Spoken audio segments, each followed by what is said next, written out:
ओम सूर्याय नमः। प्रिय श्रोतागण, कहा जाता है कि जब मनुष्य के जीवन में चारों ओर अंधकार छा जाता है, जब हर प्रयास असफल होने लगता है और जब अपने ही साथ छोड़ देते हैं, तब केवल ईश्वर की भक्ति ही उसे नया मार्ग दिखाती है। रविवार का दिन भगवान सूर्य नारायण को समर्पित माना गया है। जो भक्त इस दिन श्रद्धा, विश्वास और पवित्र मन से सूर्यदेव का स्मरण करता है, उसके जीवन के अनेक सारे कष्ट दूर हो जाते हैं।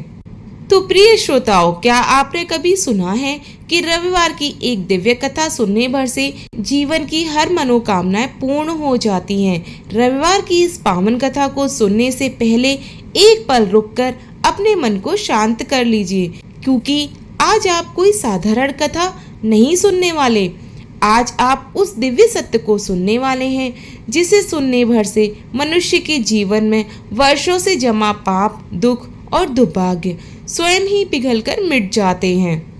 कभी कभी लोग समझ नहीं पाते कि आखिर उसके जीवन में आने वाले दुखों का मूल कारण क्या है, लेकिन हमारे ग्रंथों में स्पष्ट कहा गया है कि जब मनुष्य पाप, अज्ञान, क्रोध और अहंकार के अंधकार में खो जाता है तो उसकी किस्मत पर दुर्भाग्य की परछाई पड़ जाती है। ऐसे समय में भगवान सूर्यदेव का स्मरण, उनका तेज और उनकी यह पावन कथा मनुष्य को उस गहरे अंधकार से निकालकर परम उजाले की ओर ले जाती है।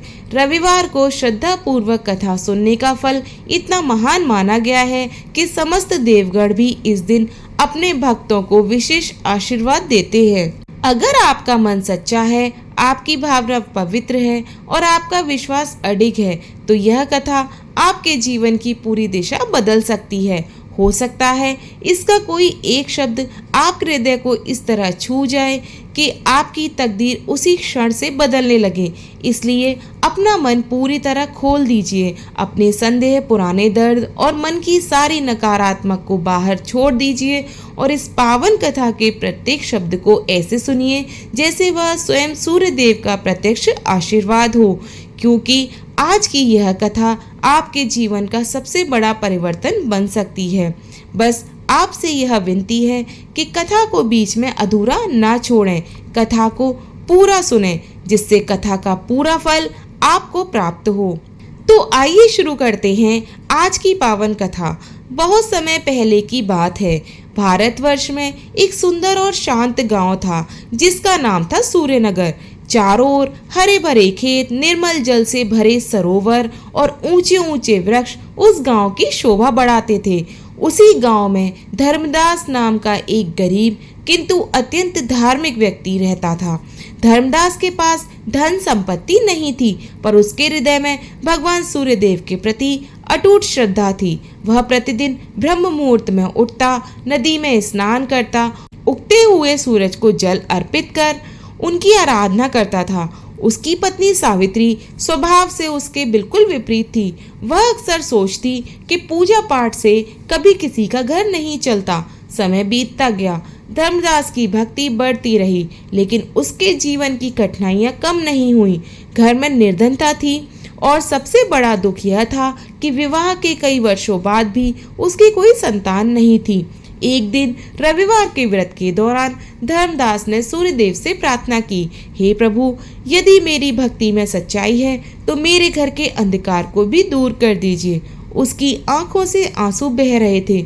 वह पूरे मन से सूर्यदेव का नाम जप रहा था। उधर सावित्री के मन में निराशा और क्रोध बढ़ता जा रहा था। उसे लगता था कि धर्मदास की भक्ति ही उनकी दरिद्रता का कारण है, लेकिन उसे यह ज्ञात नहीं था कि भगवान अपने सच्चे भक्तों की परीक्षा अवश्य लेते हैं, पर उन्हें कभी छोड़ते नहीं। कुछ समय बाद एक अद्भुत घटना घटी। एक रविवार को जब धर्मदास अपनी पूजा समाप्त कर घर लौटा, तभी एक दिव्य गौ माता उसके आंगन में प्रकट हुई। उस दिन जो होने वाला था, उसने धर्मदास और सावित्री दोनों का जीवन बदल दिया। दिव्य कृपा से धर्मदास एक बड़े संकट से बच गया और उसी दिन उसे सूर्यदेव का आशीर्वाद प्राप्त हुआ।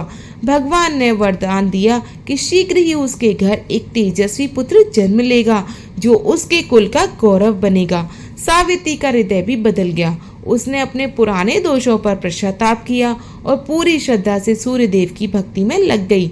समय आने पर रविवार के शुभ दिन उसके घर एक दिव्य बालक का जन्म हुआ। उसका नाम रखा गया भानु। भानु साधारण बालक नहीं था। उसके जन्म के साथ ही मानो सूर्यनगर का भाग्य बदलने वाला था। खेतों में हरियाली बढ़ी, लोगों के जीवन में सुख आने लगा और गांव में समृद्धि का वातावरण बनने लगा। जैसे जैसे भानु बड़ा होता गया, उसके भीतर अद्भुत गुण प्रकट होने लगे। उसकी वाणी मधुर थी, उसका मन करुणा से भर गया और उसकी बुद्धि असाधारण थी। वह लोगों को सत्य, सेवा और भक्ति का मार्ग दिखाता था। लेकिन जहाँ प्रकाश होता है वहाँ ईर्ष्या भी जन्म लेती है। पास के राज्य का जमींदार रणवीर सिंह भानु की बढ़ती ख्याति से जलने लगा। उसने कई बार भानु और उसके परिवार को परेशान करने का प्रयास किया, किंतु हर बार सूर्यदेव की कृपा उसके साथ रही। फिर एक समय ऐसा आया जब सूर्यनगर पर भयंकर सूखे का संकट टूट पड़ा। नदियां सूख गईं, खेत बंजर हो गए और लोग निराशा में डूबने लगे। तब गांव वालों की आशा का एकमात्र सहारा था भानु। गांव के लोगों के सामने जीवन का बड़ा संकट खड़ा हो गया। एक दिन गांव के सभी लोग धर्मदास के घर पहुंचे और विनती करते हुए बोले, धर्मदास जी, आपका पुत्र भानु कोई साधारण बालक नहीं है। यदि उसकी प्रार्थना से भगवान सूर्यदेव प्रसन्न हो जाएं, तो शायद हमारा यह संकट दूर हो सकता है। धर्मदास ने गांव वालों की व्यथा सुनी और फिर भानु की ओर देखा। भानु शांत स्वर में बोला, यदि यह सब सूर्यदेव की इच्छा होगी तो अवश्य मार्ग निकलेगा। हमें विश्वास नहीं छोड़ना चाहिए। अगले रविवार को सूर्योदय के समय भानु गांव के बीच स्थित उस प्राचीन सूखे तालाब के किनारे पहुंचा जो वर्षों से जल विहीन पड़ा था। पूरे गांव के लोग उसके पीछे पीछे वहां पहुंच गए। भानु ने तालाब के मध्य में जाकर सूर्यदेव का ध्यान करना आरंभ कर दिया। उसने अन्न और जल का त्याग कर दिया और पूरे मन से भगवान सूर्य नारायण का जाप करने लगा। धीरे धीरे सूर्य आकाश के मध्य में पहुंच गया। तपती धूप इतनी तीव्र थी कि लोगों के लिए वहां खड़ा रहना भी कठिन हो रहा था, लेकिन भानु अचल बैठा रहा। सावित्री की आंखों से आंसू बह रहे थे। वह अपने पुत्र को देखकर व्याकुल हो उठी, पर धर्मदास उसे धैर्य बंधाता। विश्वास रखो, धर्मदास बोला, जो सूर्यदेव संसार को जीवन देते हैं वह अपने भक्तों को निराश नहीं करेंगे। दोपहर ढलने लगी, तभी अचानक आकाश में एक अद्भुत परिवर्तन होने लगा। वातावरण में दिव्य सुगंध फैल गई और सूर्य की किरणें पहले से अधिक तेजस्वी प्रतीत होने लगी। उसी समय जमींदार रणवीर सिंह अपने सैनिकों के साथ वहां आ पहुंचा। वह हंसते हुए बोला, क्या यह बालक वर्षा बुलाएगा? क्या इससे सूखे तालाब भर जाएंगे? यह सब लोगों को मूर्ख बनाने का ढोंग है। गांव वाले भयभीत हो गए, लेकिन भानु ने अपनी आंखें नहीं खोली। रणवीर सिंह ने क्रोधित होकर सैनिकों को आदेश दिया, इसे यहाँ से हटाओ। जैसे ही सैनिक भानु के निकट पहुंचे, अचानक धरती कांप उठी। तालाब के चारों ओर तेज प्रकाश फैल गया। सैनिक डरकर पीछे हट गए। तभी भानु ने धीरे धीरे अपनी आंखें खोली। उसके चेहरे पर अद्भुत तेज चमक रहा था। उसने आकाश की ओर देखते हुए दोनों हाथ जोड़ दिए और कहा, हे सूर्य नारायण, यदि मेरी भक्ति में सत्य है, यदि इस गांव के लोगों का विश्वास निष्कपट है, तो इस धरती की प्यास बुझा दीजिए। जैसे ही मुख से यह शब्द निकले, सूखे तालाब के बीचों बीच से जल की एक पतली धारा फूट पड़ी। पहले लोगों को अपनी आंखों पर विश्वास नहीं हुआ, लेकिन देखते ही देखते वह धारा बढ़ती गई। कुछ ही क्षणों में एक विशाल फव्वारे का रूप ले चुकी थी। निर्मल और शीतल जल पूरे तालाब में भरने लगा। गांव वाले आनंद से झूम उठे। जय सूर्यदेव, जय भानु, चारों ओर जयकारों की गूंज उठने लगी। केवल तालाब ही नहीं, गांव के सूखे कुएं भी पुनः जल से भरने लगे। खेतों में नमी लौट आई और पशु पक्षियों का भी जीवन दान मिल गया। रणवीर सिंह यह दृश्य देखकर स्तब्ध रह गया। उसका सारा अहंकार चूर चूर हो गया। वह भानु के चरणों में गिर पड़ा और बोला, मुझे क्षमा कर दो, मैं तुम्हारी शक्ति को नहीं पहचान पाया। भानु ने उसे उठाते हुए कहा, यह मेरी शक्ति नहीं, सूर्यदेव की कृपा है जो अहंकार छोड़कर भक्ति और सेवा का मार्ग अपनाते हैं, उनके जीवन में भी प्रकाश अवश्य आता है। उस दिन के बाद रणबीर सिंह का स्वभाव पूरी तरह बदल गया। उसने गरीबों की सहायता करना शुरू कर दी और धर्म के मार्ग पर चलने लगा। यहीं से भानु की ख्याति दूर दूर तक फैल गई। राजा, विद्वान और साधु संत उसके दर्शन के लिए सूर्यनगर आने लगे और समय के साथ वही भानु आगे चलकर ज्ञान, सेवा और भक्ति का ऐसा प्रकाश बना जिसकी चर्चा पूरे प्रदेश में होने लगी। भानु अब किशोर अवस्था में प्रवेश कर चुका था। उसकी ख्याति दूर दूर तक फैल चुकी थी। लोग उसे केवल एक चमत्कारी बालक नहीं बल्कि सूर्यदेव के परम भक्त के रूप में देखने लगे थे। सूर्यनगर में प्रतिदिन सैकड़ों लोग अपनी समस्याएं लेकर आते और भानु उन्हें भक्ति, सेवा और सत्य का मार्ग बताता। एक दिन दूर राज्य से एक प्रसिद्ध विद्वान सूर्यनगर पहुंचा। उसे अपने ज्ञान पर बड़ा गर्व था। उसने सभा में घोषणा की कि यदि भानु वास्तव में ज्ञानी है तो उसे शास्त्रार्थ में पराजित करके दिखाए। गांव के लोग चिंतित हो उठे पर भानु शांत रहा। अगले दिन विशाल सभा आयोजित हुई। विद्वानों ने वेदों, उपनिषदों और धर्म के अनेक कठिन प्रश्न पूछे। भानु ने हर प्रश्न का उत्तर अत्यंत सरल और मधुर शब्दों में दिया। अंत में विद्वान ने पूछा, बताओ संसार में सबसे बड़ा प्रकाश कौन सा है? सभा में सन्नाटा छा गया। भानु मुस्कुराया और बोला, सूर्य का प्रकाश संसार को प्रकाशित करता है, लेकिन श्रद्धा का प्रकाश आत्मा को प्रकाशित करता है।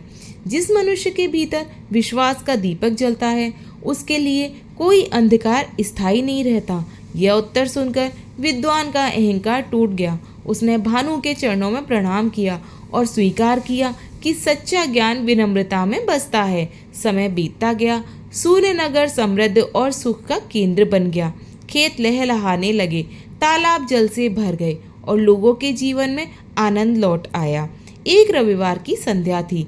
भानु अपने माता पिता धर्मदास और सावित्री के साथ तालाब के किनारे बैठा था। वातावरण में अद्भुत शांति थी। भानु ने धीरे से कहा, पिताजी, माताजी, हर आत्मा का इस धरती पर एक उद्देश्य होता है। मेरा उद्देश्य अब पूर्ण होने जा रहा है। सावित्री की आंखें भर आईं। पुत्र, क्या तुम हमें छोड़कर चले जाओगे? उसने कांपती आवाज में पूछा। भानु ने मुस्कुराकर कहा, माँ, जो प्रेम हृदय में बस जाए वह कभी दूर नहीं जाता। तभी आकाश में सुनहरी आभा फैल गई। ऐसा लगा मानो स्वयं सूर्यदेव अपनी कृपा बरसा रहे हों। पूरा गांव तालाब के किनारे एकत्र हो गया। भानु जल के समीप पहुंचा। सभी को लगा कि अब वह दिव्य लोक में विलीन हो जाएगा, परंतु इस बार कुछ अलग हुआ। अचानक आकाश से दिव्य प्रकाश उतरा और उस प्रकाश से एक मधुर वाणी सुनाई दी, वत्स भानु, तुम्हारी भक्ति और सेवा से हम प्रसन्न हैं। अभी तुम्हारा कार्य पृथ्वी पर समाप्त नहीं हुआ है। तुम लोगों को धर्म, करुणा और सत्य का मार्ग दिखाते हो। सभी लोग आश्चर्यचकित रह गए। भानु ने हाथ जोड़कर सूर्यदेव को प्रणाम किया। उस दिन के बाद उसने अपना जीवन जन कल्याण के लिए समर्पित कर दिया। उसने अनेक आश्रम बनवाए, भूखों को भोजन कराया और लोगों को यह शिक्षा दी कि सच्ची पूजा केवल मंदिरों में नहीं बल्कि मानव सेवा में है। वर्षों बाद जब भानु वृद्ध हुआ तब उसने अपने शिष्यों को बुलाकर कहा, यदि तुम सूर्यदेव की कृपा चाहते हो तो सत्य बोलो, माता पिता का सम्मान करो, परोपकार करो और कभी भी विश्वास मत खोना। इतना कहकर वह ध्यान में बैठ गया। उसके मुख पर दिव्य मुस्कान थी।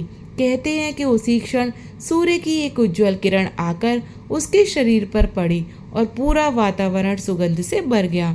उस दिन से सूर्यनगर में यह परंपरा बन गई कि प्रत्येक रविवार को लोग सूर्यदेव की कथा सुनते, जल अर्पित करते और ज़रूरतमंदों की सहायता करते। मान्यता है कि जो व्यक्ति श्रद्धा और विश्वास के साथ रविवार की इस पावन कथा को सुनता है उसके जीवन की आशा का नया सूर्य अवश्य उदित होता है। सूर्य नारायण उसकी सभी मनोकामनाओं को पूर्ण करते हैं। तो बोलिए सूर्य नारायण भगवान की जय।